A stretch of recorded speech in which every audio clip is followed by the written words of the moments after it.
হাজারো দর্শক উপভোগ করছে এখানে।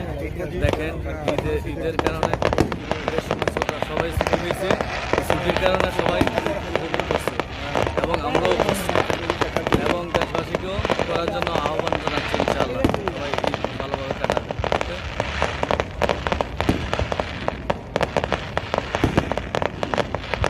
এই মুহূর্তে আছে